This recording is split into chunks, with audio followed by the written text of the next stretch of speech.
اعوذ باللہ من الشیطان الرجیم بسم اللہ الرحمن الرحیم۔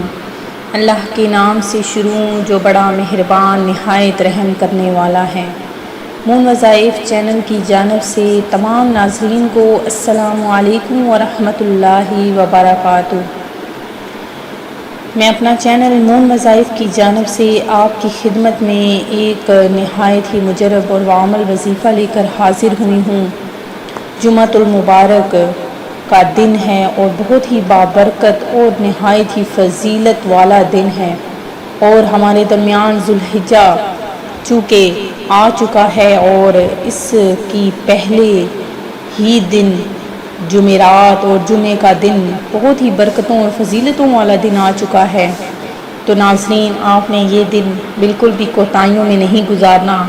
آج کے دن کے جو ہم آپ کے لیے نوافل لے کر حاضر ہوئے ہیں وہ بہت ہی فضیلت اور اہمیت رکھتے ہیں، تو ناظرین آپ نے یہ نوافل بالکل بھی ضائع نہیں کرنے بلکہ ان کو پڑھنا ہے۔ جمعے کے روز یہ 6 نوافل بہت ہی زیادہ فضیلت اور برکتوں والے نوافل ہیں۔ ہم آپ کے ساتھ آج کی اس ویڈیو میں یہ نوافل شیئر کریں گے۔ اس سے قبل آپ کو ہمارا چینل مون وظائف کو سبسکرائب کرنا ہوگا اور ساتھ ہی بیل آئیکن کا بٹن بھی پریس کر لیں تاکہ ہر نیا آنے والا وظیفہ آپ تک پہنچ جائے۔ پہلے عشرے کی بہت ہی فضائل اور برکات ہیں، ان کے بارے میں 6 روایات آپ کے سامنے عرض کیے دیتی ہوں۔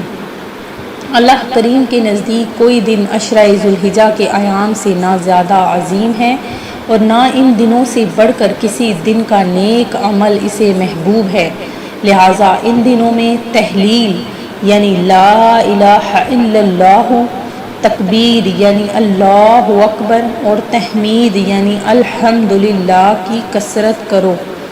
اللہ پاک کے نزدیک ان 10 دنوں کے مقابلے میں کسی دن کا عمل زیادہ محبوب نہیں۔ صحابہ اکرام رضوان اللہ اجمعین نے عرض کی، یا رسول اللہ، کیا اللہ پاک کے راستے میں جہاد بھی نہیں؟ تو ارشاد فرمایا، ہاں جہاد بھی نہیں، البتہ وہ شخص جو اپنی جان اور مال کے ساتھ اللہ پاک کی راہ میں نکلا پھر ان میں سے کسی چیز کے ساتھ واپس نہ ہوا یعنی شہید ہو گیا تو یہ اس کا عمل افضل ہوگا۔ اللہ پاک کے نزدیک عشرہ ذوالحجہ کے دنوں سے افضل کوئی دن نہیں۔ جن دنوں میں اللہ پاک کی عبادت کی جاتی ہے ان میں سے کوئی دن ذوالحجہ کے 10 دنوں سے زیادہ پسندیدہ نہیں۔ ان میں سے ممنوع دنوں کے علاوہ ہر دن کا روزہ 1 سال کے روزوں اور ہر رات کا قیام لیلۃ القدر کے قیام کے برابر ہے۔ ناظرین دیکھا آپ نے کہ ذوالحجہ کی ہر دن اور ہر رات اتنا برکتوں اور رحمتوں والا ہے۔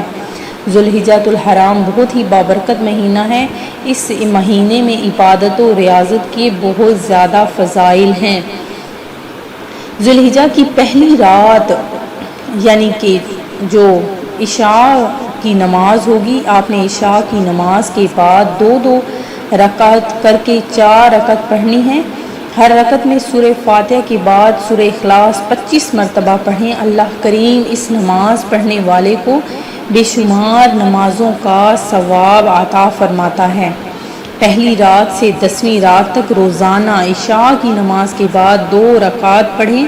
ہر رکعت میں سورہ فاتحہ کے بعد 3 بار سورہ کوثر، انا اعطیناک الکوثر اور سورہ اخلاص یعنی قل هو اللہ احد پڑھے گا۔ انشاءاللہ عز و جل اس نماز کی عظمت کے سبب اللہ پاک اسے بے شمار نیکیاں عطا فرمائے گا اور اس کی بے شمار برائیاں مٹا دے گا۔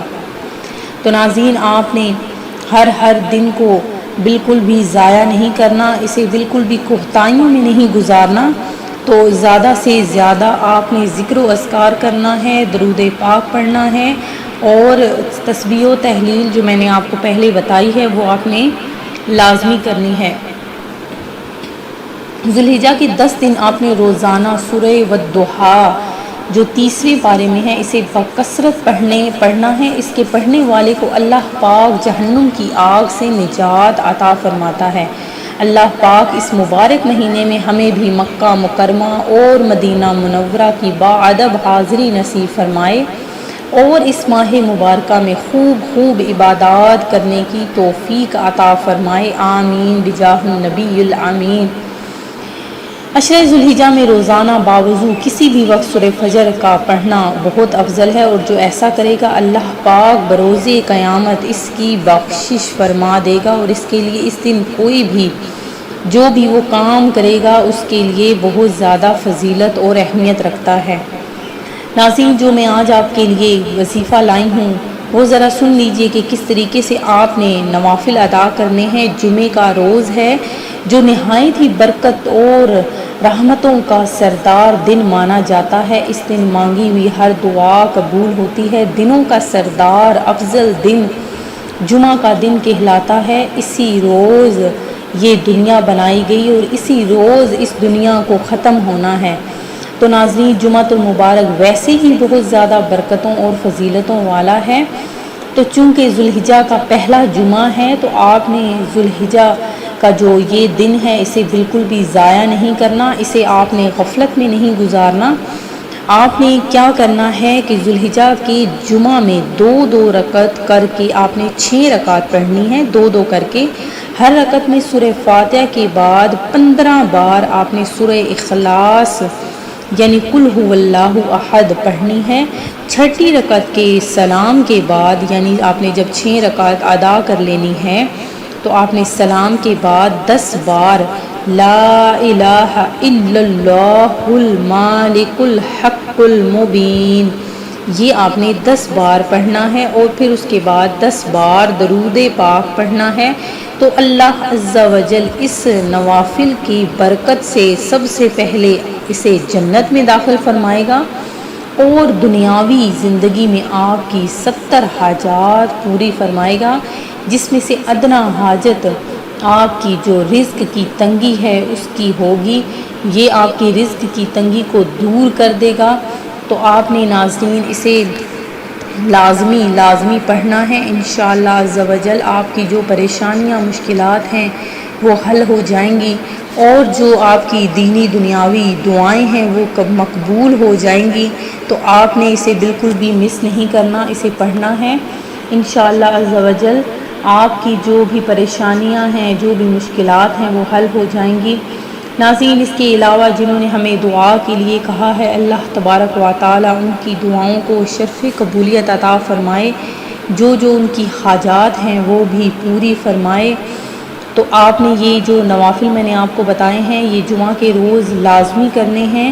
جمعہ کے دن آپ یہ نوافل کسی بھی وقت میں ادا کر سکتے ہیں، بے شک آپ اسے ظہر کی نماز ادا کر کے، اور جو بھائی ہیں میرے وہ جمعہ کی نماز کو ادا کر کے ان 6 نوافل کو ادا کریں۔ اس کا ٹائم کوئی بھی نہیں مختص ہے، وہ آپ کسی بھی ٹائم میں آپ اس کو پڑھ سکتے ہیں سوائے مکروہ اوقات میں۔ مکروہ اوقات کے علاوہ آپ اسے ادا کر سکتے ہیں مغرب کی نماز کے بعد بھی، اور عصر کی نماز سے پہلے آپ نے اس کو اگر پڑھنا ہے تو پہلے پڑھ سکتے ہیں، بعد میں نہیں پڑھ سکتے، پہلے آپ اسے پڑھ سکتے ہیں۔ ظہر کی نماز کے بعد بھی اسے پڑھ سکتے ہیں۔ تو ناظرین، اس کی بہت زیادہ برکتیں اور فضیلتیں ہیں، آپ اسے پڑھیں، انشاءاللہ عز و جل آپ کی تمام دعائیں مقبول ہو جائیں گی۔ میں امید کرتی ہوں کہ ہمارا یہ آج کا عمل آپ کو پسند آیا ہوگا۔ اسی طرح سے مزید وظائف حاصل کرنے کے لیے ہمارا چینل مون وظائف کو دیکھتے رہیے۔ اپنا خیال رکھیے گا، دعاؤں میں یاد رکھیے گا۔ اللہ حافظ۔